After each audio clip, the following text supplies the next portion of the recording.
G'day guys, welcome back to Money in the Tank, episode 70. I am back on deck after missing last week's episode 69 with Brad and Arnie, which was a great episode. Thoroughly enjoyed it. Was jealous and missed that you guys talked a bit about property stuff on the day, but I knew what we've got coming up is our special guest today, which is Vin from Apart Real Estate, who's going to talk all things market in the more Melbourne area, but just property in general today. So we're really excited to have Vin on with us. My name is Joel Seach from Harpel FG, Principal Advisor. To my left in the black shirt, that way, in the black T-shirt there. There's Joel. Brad Tabone, investor, startup guy. And at my bottom on the screen here, in the white T-shirt, if we've got... G'day, I'm Vin McHugh from Apart Real Estate, Director of Apart Real Estate. Great, mate. Welcome aboard. And yeah, straight in the tie, mate. We were just saying you're not looking very real estatey today, mate, but you run your own ship there. You're your own real estate person. Yeah, every day's casual Friday around here. Good, mate. Good to hear. And changing the industry, huh? Changing the industry. Just for the listeners out there, listeners out there, Vin, where can the listeners get you at if they're interested in your services as a real estate agent for either listing or rentals, I guess, those areas, and Yep, well, we're in sort of Melbourne's east and northeast. You can get us on, check us out at our website, a-part.com.au. Good, mate. Good. So keep the boundaries nice and broad there, east to northeast. So many areas covered for Vin at Apart. Oh, we straddle the Yarra. Good, lovely, mate. Fantastic. Very good. Good to have you aboard, Vin, and we look forward to digging into some real estate stuff with you today. So hang on for that, listeners. Vin's got some great tips for you guys, and whether you're prepping for sale, whether you're making offers, just a bit of a broad discussion around that today. Tips and tricks. I'm sure Vin will give us some inside goss as to what to be careful of. Brad's got a bit of market update for us. He's going to take over Arnie's rapid fire for the week. Brad, where can the listeners find us at on Money in the Tank, and what are we going to do for us? Yeah, I mean, it'd be great if they jump onto YouTube, first of all, and subscribe, hit the notification bell, bang, listen to us there and comment there. Otherwise, you can get us on, if you're listening to the non-video version, the podcast, jump onto, whether it's Apple Podcast, or you can jump onto your favorite podcast tool anywhere, really. Lovely. We're everywhere. Thank you. And we've also got a terrific 50-50 at the end, or what's your choice, but it's actually a 25, 25, 25, 25 today. Quarter. So hang around for that as well. Before we get I like the 50-50 turning into 25, 33. There's so many choices, but you got to hang around and listen to that one at the end. It's a ripper. Rightio. Now we're into the Bible of Rivkin's. Can't really see it because I've got the blur on. We're on Rivkin's rules, the rules of investment. Here we go. So the pain of losing money is greater than the pleasure of making money. The pain of losing money is greater than the pleasure of making money. We lose a lot of money and we still stay in the market. I feel like it's gambling, You get that shot of endorphin and I'm right when it goes up. I don't know. It's only a loss when you sell it. It's on paper. Exactly. It's only a loss when you crystallize it. Like the wise man once said, what goes down must go up. Yeah. It's that. So whatever can help you sleep at night and not worry too much. That's what I say. The sleep test. If you're worrying too much, then potentially a bit too high risk, or you might need to cut your losses and move forward. But you know what? I run off the same. If I start at night time at 12 o'clock at night, start thinking, I'm probably taking a bit too much risk. Should settle down a little bit. And I have said it on the podcast before, but subconsciously as human beings, you take a loss about 2.5 to 3 times more subconsciously on the downturn as opposed to the upturn. So if your portfolio or investment goes up by 50 grand, if it goes down by 50 grand, it actually feels about 150 odd thousand down, as opposed to when it goes up 50. So you subconsciously feel the hits on the loss more than the up. I'm going to say, though, it's true. When you're on the up, you get that peak bit of endorphins, then it's over. Whereas with a loss, you bang your head against a wall for 4 weeks saying, why did I do that? Why did I do that? Why did I do that? Yeah, good point. Like a weatherman, it lost 50, but feels like 150. It feels like 150 out there today. Very good. So very philosophical there today from Riv. So good one on investments. But Riv is a philosopher. What are you talking about? Absolutely. But onto the market in general. And when we talk about market, we're talking about the property market today. So all things property, and more specifically Melbourne real estate, but we can go broad if we want to here. We can talk nationally, but I guess, yeah, Vinny, where do we want to start today? What's, what are you seeing in the market at the moment in Melbourne? What are you sort of seeing day to day? Is it a seller's buyer's market? There's many different things that, I'm open to starting where you want to start today. Well, it's the last few years and has been quite funny and hard to sort of predict, which it still is at the moment. The only thing that which is good to see, is that we're seeing more homes on the market, which is good for me. More homes to sell, so more people are selling homes, which hasn't been the case for the last few years. But those homes are coming from rental properties, so a large amount of rental properties are coming onto the market. So I think the last stats that I've looked up here is 36.2% of properties for sale in Melbourne are coming from ex-rental properties. And a question, Vin, without prompting or notice, I should say, where would that have historically sat in terms of a normal market with rentals going on, like as a percentage? Well, as a percentage, I couldn't give you a percentage off the top of my head, but it is a 2-year high. So it's a high, it's a record sort of high for where it's at the moment. Yeah. So a lot of people's rent rolls are getting a lot of listings from in there. So okay, so you said it's high 30s, did you say?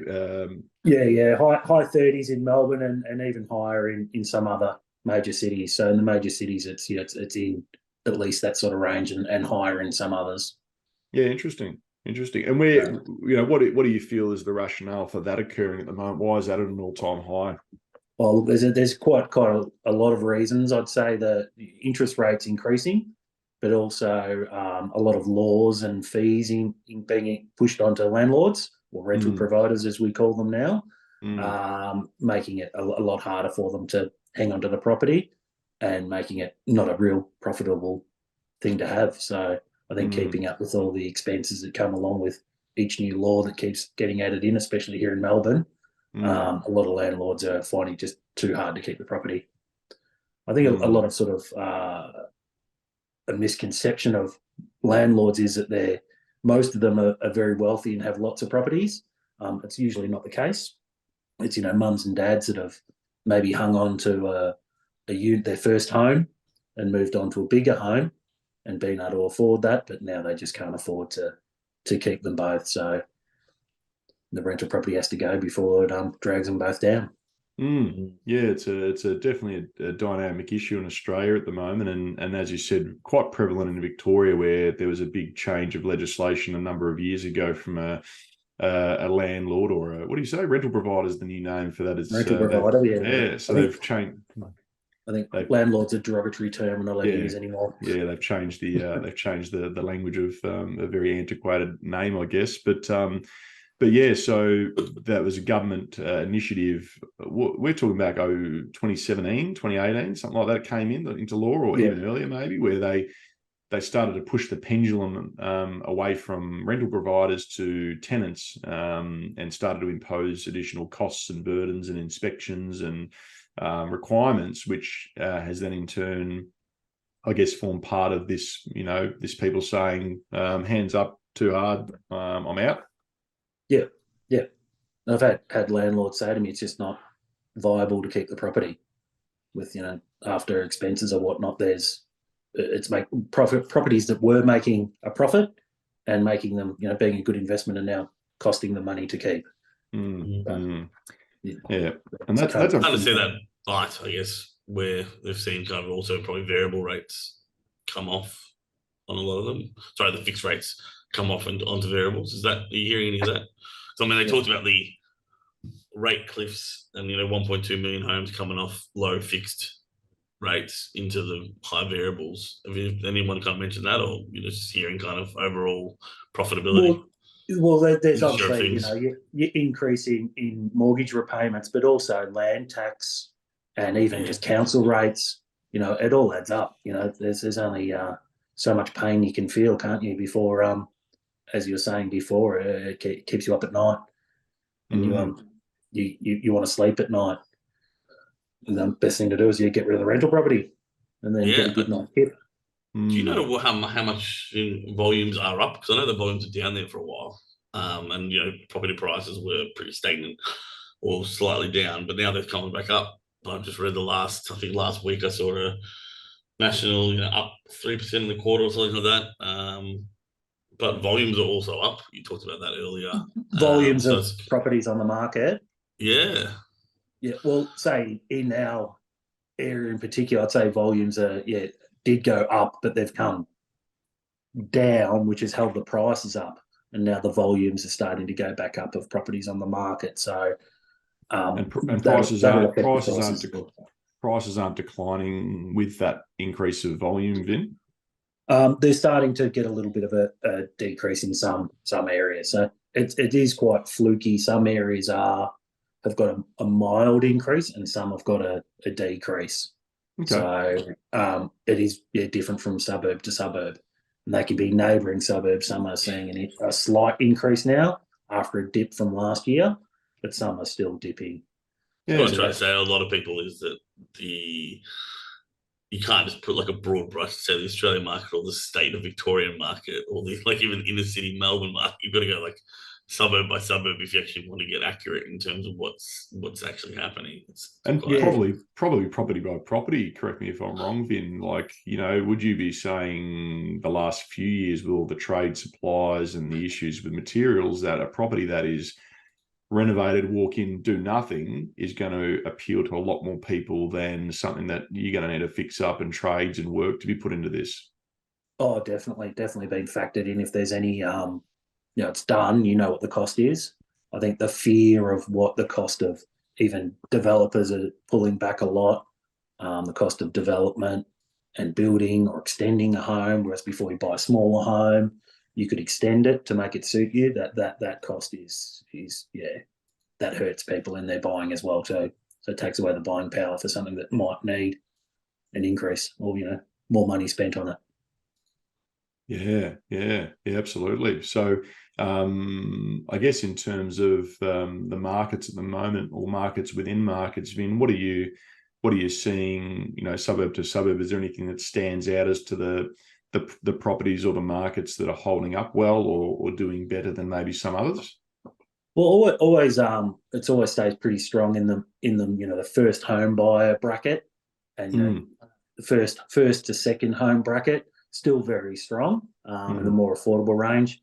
As you get into the higher end, there's less people willing to spend top dollar for a high end sort of home. Still selling.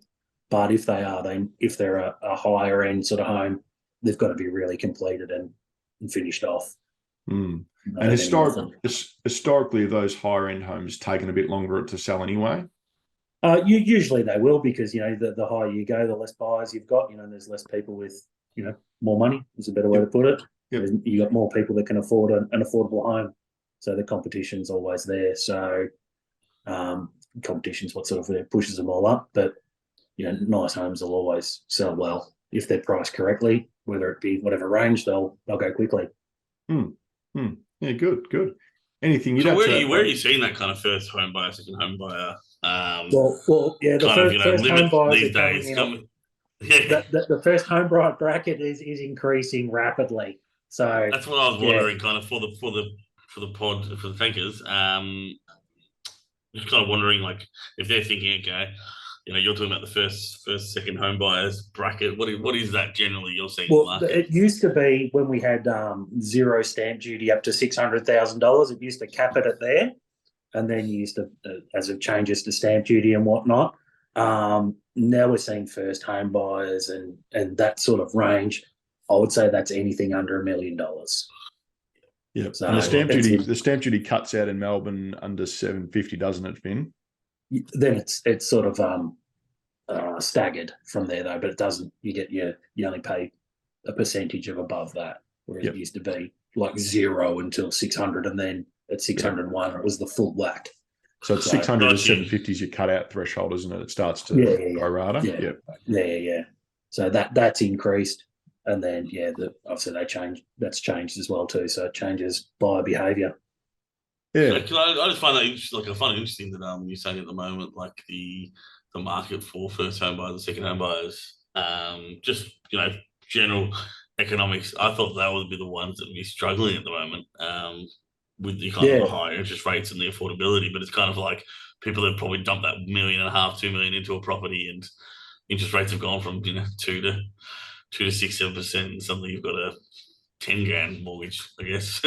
So I know a couple of people in that position that have just like, I mean, they bought in top of market, even though they're earning good money, and their mortgage is a big mortgage every month. Yeah. On top of everything else, rates and everything. Yeah, interesting. And what for the listeners out there, Vin, with your first home buyers, given we're talking about that, and we'll have some younger listeners out there that are looking to try to get their foot in the door, what's some things or tips you'd say for them to be prepared or get ready for? And then, even on top of that, tips when they're, I guess, looking at making an offer, and let's talk maybe private sale initially and then talk about auctions. So, Vinny, give the listeners some tips, mate. Give them some real estate secrets 101. Buying your first home or any home, the hardest thing is, getting beaten by someone else and getting outbid.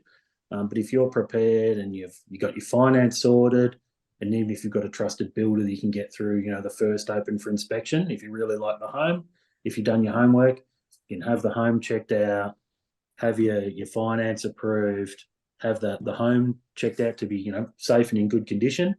Make that offer quick and fast.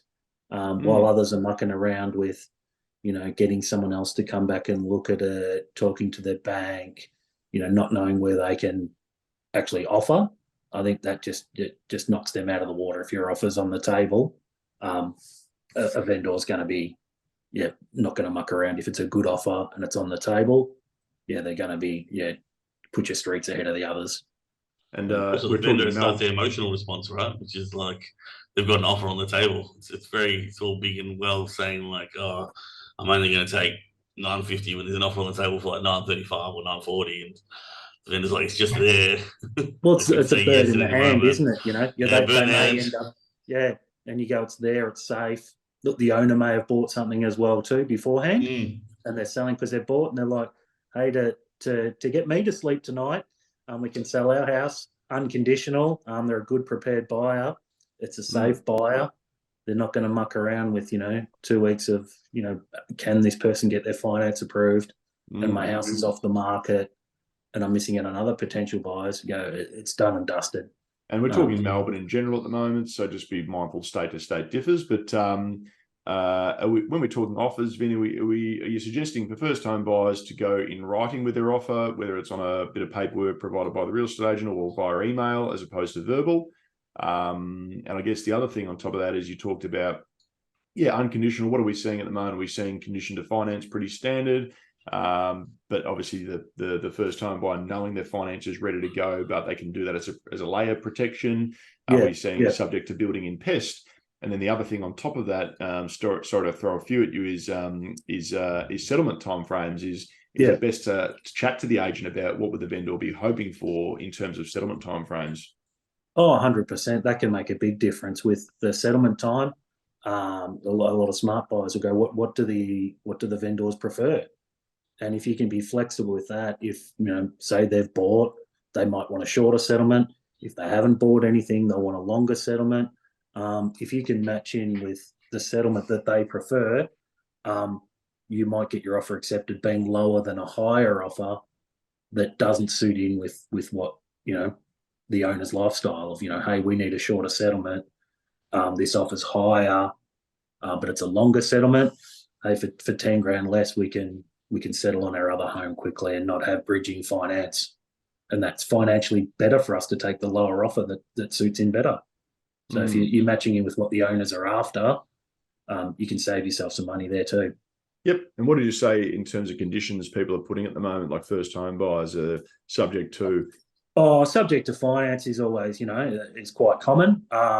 Again, like a vendor will assess that with, if you're pre-approved, how much deposit you're paying as well too. So and how much you're borrowing. If you're borrowing, a huge percentage, obviously it's a high risk. If they're borrowing a lower amount and they've got a decent deposit, it's going to feel a lot safer for the owner to accept. And, building and pest inspections are quite normal. If you really like the house and you're confident to buy it, I'd suggest getting it done beforehand. So it's one less thing in your offer that, will turn the owners off accepting you. So they know it's going to be a quicker outcome for them to get, whether it's going to be a yay or an nay. But I think if it's a nice home, owners aren't going to care. If it's an older home that needs fixing up, obviously get it checked out beforehand so you know what you're getting into. Yep. And know what's there, what you're buying. And that's where you said that tip of maybe that first inspection, building a mate, bringing a mate through that's a builder, to have a bit of a look through. And then if you want to get a building inspection done, you do it prior to, yeah. Oh, 100%. Yeah, that's what I'd do. I'd get a builder friend through, get them to look at it and say, hey, is this structurally sound? And then anything else, how much am I going to have to spend here and there? I think not only knowing that it's sound, but if you have any plans for the house, knowing what you think it's going to cost you as well too. So you can factor that in, go, hey, I'm going to buy this house and redo the kitchen or put another bedroom on. I'll go, that's going to cost you a lot more than you think. You might want to know that before you start putting offers in on a house. Give yourself clarity of the outlay. Yeah. Rather than having buyer's remorse afterwards. Go, Brad. Good question. Yeah, good question. Do you deal in apartments at all, or is it mainly just houses that you deal with, mate? No, we've got quite a lot of apartments now around our area. So I mean, apartments have just obviously blown out. They used to be inner city only, and they're now everywhere, right? I'm just wondering how you've seen that market. Yeah, well, we're out in the burbs, so there's plenty of apartments. They're popular. They sell. People like them. They like the lifestyle of not having to manage land. Yeah. And it's not you don't have to look after. You're not seeing like a decrease in like apartments, where you're seeing an increase in houses or a volume difference or anything really differentiating houses and apartments at the moment. I mean, we don't have the hugest amount of apartments. There's not an oversupply in the suburbs, so they're still popular. I think in the city, it might be a bit of oversupply, so that might be a bit difficult. But when there's no oversupply, they're just as popular for people who want them.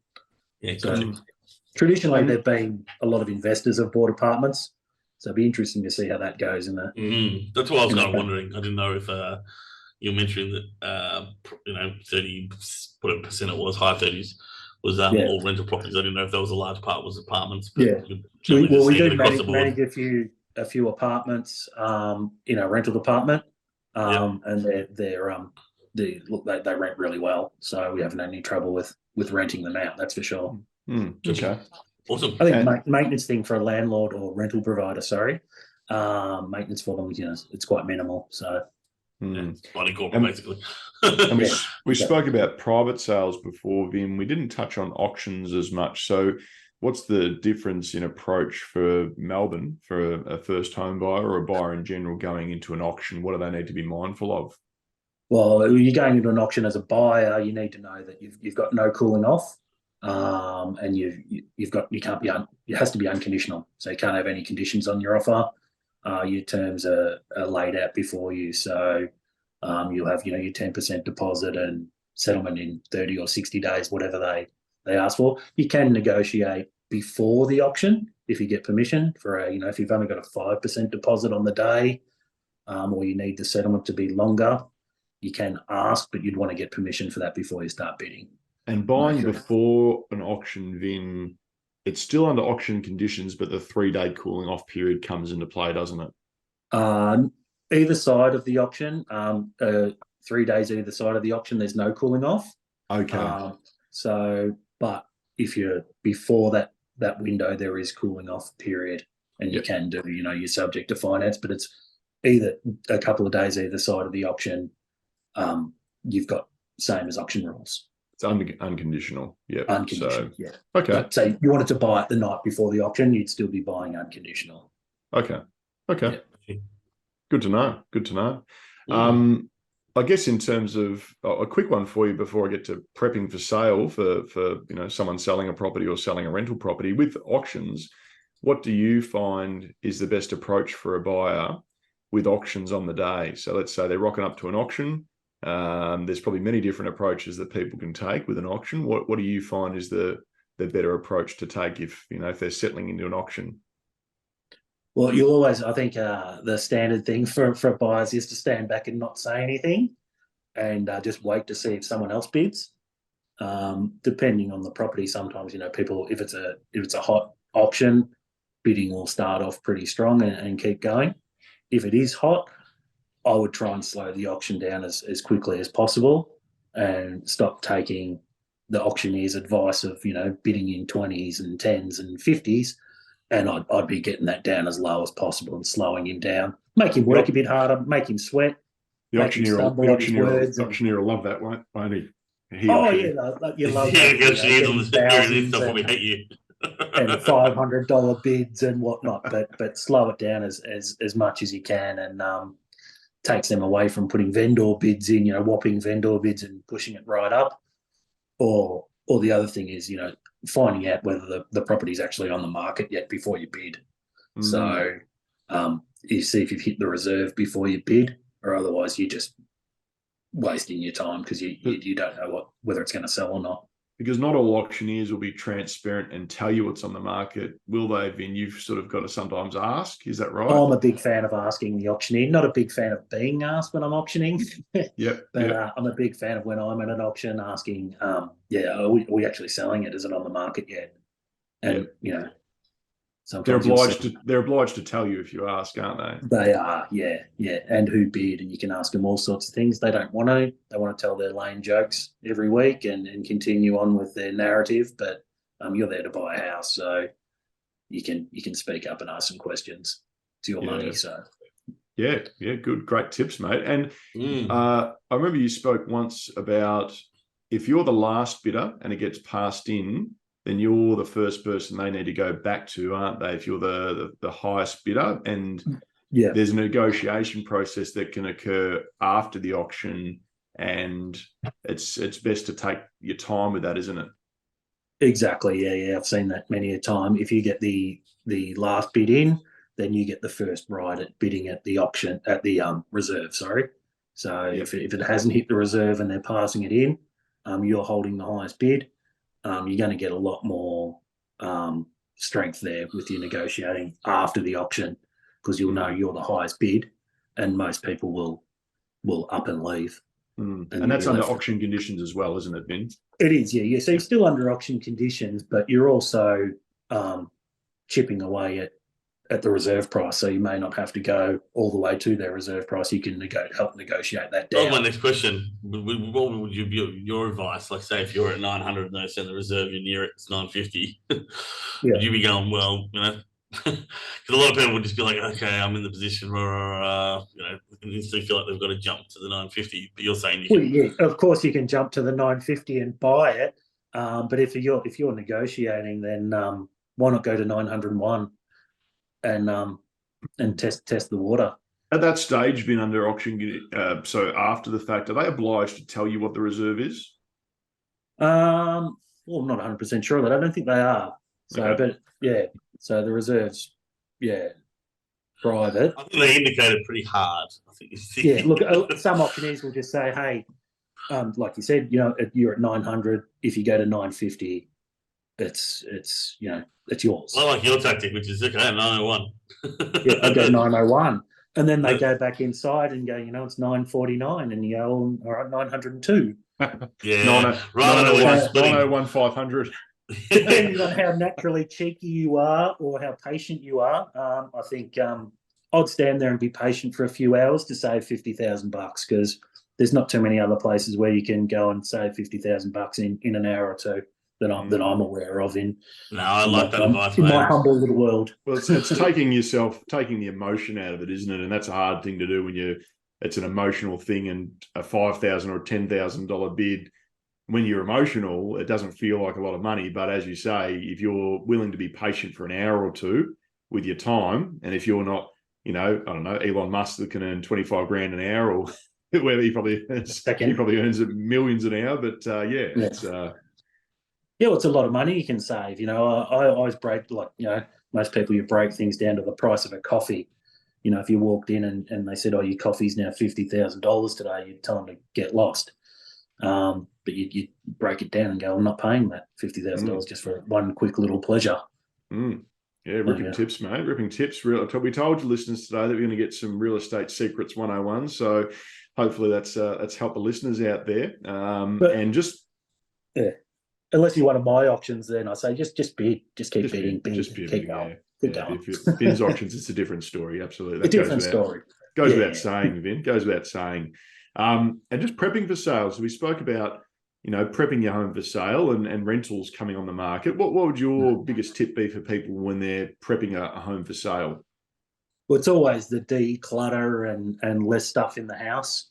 I think I see a lot of ex-rental properties or properties that are still currently rented, where the gardens and things aren't in a lot of great shape.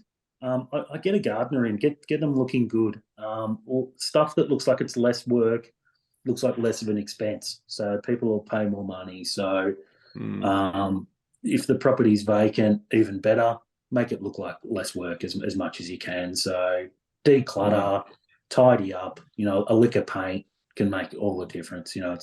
It's the perfume and makeup of real estate. And if you're in a position to do so, would you say a big no-no is selling it with tenant in? It'd be ideal to sell it vacant? Yeah, 100%. It appeals to more people. If someone wants a shorter settlement, it gives you more flexibility. Also, with just viewing the property, I think it's easier if buyers and not matching up buyers and tenants' availability to look at the property. That can cause some issues too, because obviously the tenant's renting the property and they have a right to their privacy and their time. So if the property is vacant, you can be a lot more flexible. You can with your buyers, you can really take charge of it. And when we say vacant, we don't necessarily mean nothing inside of the property, but more from a person perspective. But would you suggest not selling an empty property? Would you suggest staging? Oh yeah. With furniture in the house is always going to cover up a few sins, but just with no one living in the property, just makes it a lot easier to look after it and prepare the property how you would like. So, and have it looking at with a bit of staging or a bit of furniture in the house will always look better. It's like I said, it's perfume and makeup. So you got to look your prettiest. For sure. Like I did with my new crisp white t-shirt today. Absolutely. Brad, any parting questions for Vin before we get stuck into some rapid fire? And Vin, anything we should have asked you but we didn't? My only question is the one that you always ask, Joel, with the golden, which is there anything that we should have asked that we didn't? I think that covers a fair bit of everything there. Look, there's a lot of buyer stuff there. Buyers are, there's probably more buyers market at the moment, so there's more tips there. But for sellers, it's just having that home prepared and priced well and looking good. Have your house looking pretty, because people will come to your house before the one that looks like it's got more work. So I think that's just the tip for sellers out there, to make your home as attractive as you can for as minimal amount of money as you can. Don't need to spend renovating and whatnot. Just what you've got, make it look as good as you can. This is my last question. What's your opinion on the staging? Staging, look, in a vacant home, I think it makes a huge difference. People will know it's staged home. They'll know it's fake furniture and no one's living there.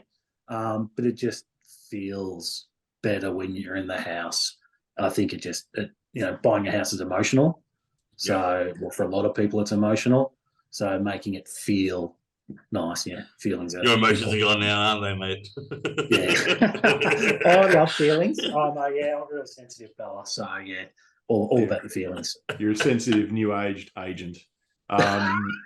And I guess it's easier for a vacant property, but it's a little bit harder when it's someone's PPR or principal place of residence. So that's where you talk about the declutter, getting stuff out. You can still partially stage, can't you, if you get enough out? But it's the decluttering for a PPR, isn't it? Yeah, well, it's very difficult, especially for young families and kids. As you know, kids have toys and stuff and things everywhere, and they like to make mess and things. So it's a tough job when you're selling with little kids. But just being mindful, it's like living in a fishbowl for a few weeks. Is that where you use the garage to your advantage? Because you don't, if you need to store stuff and you can put it in there, people aren't going to make or break if they can't see inside the garage. Is that sort of what you'd say? Fill the garage up. Yeah, so a couple of boxes of kids' toys in the garage. I think people understand. That you have stuff and you live in the house, and a garage you can picture, a concrete floor pretty easy. Whereas a bedroom or a lounge room looking cluttered is probably more detrimental than a couple of boxes of stuff in your garage. Great. Awesome, Vin. And where can the listeners get you at again, Vin? At apart.com or a-part.com.au and get us there, or on the book face, or we're on the gram a little bit too. So you've got some good stuff that goes up on Instagram and TikTok and Facebook. So definitely recommend a follow there for Vin. US agent, look at this. Vin McHugh. Vin McHugh. What's your handles, Vin? Oh, the teenage daughter's banned me from going on TikTok now because that's been a bit embarrassing for her. But no, she actually sees you on there. I love it. Yeah, a few things have been saved and shared in the playground at school, so that hasn't been too good for a social situation. But we pulled back on that. But just at a part on Facebook and Instagram, you'll have a little search in there, you'll find us. You know what that shows perfectly is that the kids don't use Facebook at all. No, I don't think TikTok's a great place for adults to be trying to sell real estate either. I don't think it's a place for dancing, not for buying real estate. So that's all right. There you go. Very true. Very true. Now, Brad, thanks. Thank you so much. Thanks for sharing. My pleasure. Always a pleasure. Love the take. Words of wisdom. Hang around for Brad's rapid fire and 50-50s. Rapid fire and the 55 or 25, 25, 25, 25, whatever. Joel love the decides to do percentages. today. No, you don't want to miss the end, mate. The end's the fun bit. So rapid fire news. Again, we always say that the headlines are grabbing here. So bite that with as much as you can. So energy and economic chaos, possibly with OPEC warning against efforts to stop oil investment, with basically them saying they're going to keep cuts. And if you invest more, we're just going to cut more. That's going against some of the Western countries saying they're going to increase investment to get around OPEC. So it's an interesting one, starting to fire up a bit over there.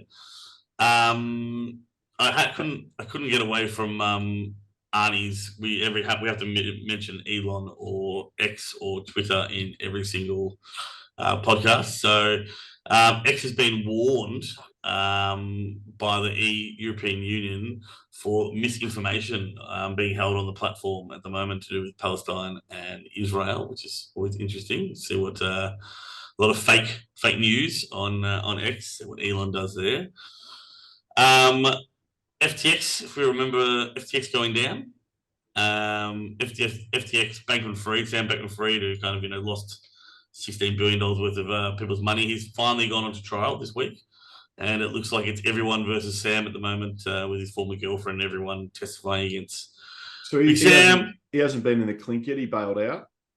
He got bailed out, but he's soon to be in the clink for, I think, quite a long time. What's your over under 10 years? Nah, over under. I'm going to give you 101 over. So it'll be under 10, under 5. Yeah, I think what will end up happening. Well, I think he's going to get served like probably 30, but I reckon he's going to get bail probably 10, 15, like Wolf of Wall Street kind of guy, and just have reparations and all that kind of stuff.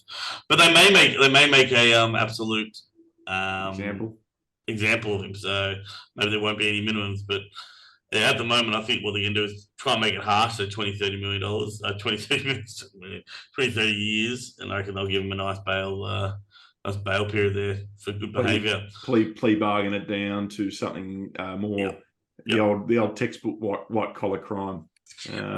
Just steal 16 billion, blow it on drugs and partying, and then just kind of wear it for a little while. China's Country Garden warns of default again as property prices continue to plunge in China, which flows onto China's developers exit Australian market as property prices worsens. So, such as Poly, Greenland, Wanda, Country Garden, they're all in the Australian market with big ambitions, investing billions, but now they've actually all pulled back and started selling a lot of their properties, which is interesting. Australian house prices on track to hit new record high despite volume increases. There we go. Discussed that one earlier, but that's Australian house prices. And that's about it at the moment. We discussed bonds, me and Arnie, on the last episode, And Dow went forward 100 points, I think, on Monday with bonds. I'll just quickly touch on that one with 30-year bond prices coming down. So, yeah. Great.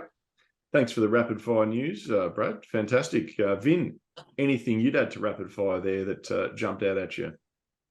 Oh, I was all pretty good there. I think old SBF might get a bit more than 30 years, I reckon. Might be a bit life? he's complaining about his conditions in there with not enough the menu to suit his dietary requirements, but he's getting too much sympathy on that front. Oh, I mean, I've seen life get thrown around and all the rest of it. I was always just think that like white collar crime is always just going to somehow. I mean, America's kind of funny. They pay for people's if you're in jail and you goes against your religion or you now identify as something. And it's pretty crazy environment over there. Well, we'll see. We'll see. So the over under. So you had I said 10 for the over under, and you had a very 100 to 1 that it'd be over. So but Vinny seems to think it might be an example, and I don't know enough about it, so I'll sit on the side and I'll take the overs there. Yeah. Overs. I don't think he's going to serve. I think he's going to get his 10 years is going to be where it's out. So he'll get 20, 30, but yeah. Okay. Cool. Thank you. Now, onto the favourite part of the segment for all the listeners is get through all the finance stuff. We don't want to know about that. We want to get to the 50-50, or in this case, quarter. I deliberately spoke to Arnie and one of our key listeners, Snowy, the other day, just via Messenger, about this 25 that I've got coming up. And the question was, the kids came into the office the other day and they went to see a movie. And they saw the new Teenage Mutant Ninja Turtles. So I took them and said, hey, guys, let's watch the original one here, the 1990s grimy Teenage Mutant Ninja Turtle one with, the Japanese film crew where there's supposedly a lot of injuries and issues on set, but a ripping film. Who is your favourite Teenage Mutant Ninja Turtle and why? And if you'd like, I'm happy to give Arnie and Snowy's answers right now. Arnie would have been like, I'm guessing Raphael or Michelangelo. So Arnie said my favourite Ninja Turtle was originally Mikey, but then I settled on Raph. Snowy is a connoisseur of all things kids in terms of watching, cartoons and things. So he said cartoons is Raph, movies is Mike. And then there's a caveat to that one, which is where I came in, and he said, be very hard to, here's another wrinkle. If it's in the arcade game, that original arcade game, it's Donatello. His stick was unbelievable in that arcade game. Amazing arcade game. Yeah, one of the best. So, Vin, where do you stand? Arcade game was amazing. Yeah. Where do you stand with all that, Vin? Well, I have to be always difficult as usual and step outside the box and say I'm more a shredder kind of guy. and throw a fifth quarter in there. Yeah. Okay. But it was a turtle trafficker. Yeah. Yeah. Who are you going to go? I love it. He's going outside the 25. He's great. His 20. I don't know if real estates understand percentages, Vin, but 25 is usually 4, and you've gone 20. Just getting 125%. Yeah, well done. Well, that's what you do for a listing. Going above the range a little bit. Yeah, absolutely. Very good. Why don't you throw Bebop and Rocksteady in there as well, mate? Why not? Well, exactly right. Why not, Joel? Brad? No. I am a Raphael kind of guy. Yep, cool. Raphael, just all in all. Yeah, good. Yeah. For me, I do remember the arcade game. I remember the first time I played it. Old IGA Croydon Hills, they had this arcade game, Teenage Mutant Ninja Turtles, and I threw my 40 cents in there, whatever it was back then, and I played with Donatello. And forever, I've been in love with Donatello. I love the stick. I think he was my first figurine. He's a smart guy, so he's working out the geek stuff and the nerd stuff, and he's problem solving for the group because they just couldn't do it without him. So yeah, Donnie for me, and that arcade game is an all-timer. Remember that, the fish and chip shops and stuff. He used to just pop 40 cents in. It's an amazing game. Yeah, love it. Great catch up today, Vince. Vinny, thanks again for coming on. Thanks, Brad, it was a pleasure. Great to catch up. And as I said, it's also awesome having a guest on because it just pushes all the pressure and we can handle everything across to the guest, and we can sit by and if it all falls in a heap, we just blame the guest. It's always a pleasure to be on the tank as an avid listener. I can't wait for a new episode every week. We love it. We love it. Vinny, thanks again for coming on. All right, guys. Thanks, and tankers, keep an eye out for the episode coming up. Remember, jump on, subscribe. Where else, Brad? YouTube. We'll be on Instagram. We'll be on everywhere. YouTube. We'll be on Facebook. We'll be on Spotify. We'll be on Apple Pods. We're going to be everywhere. And we'll see you guys next week. Peace out. Everybody's Yeah.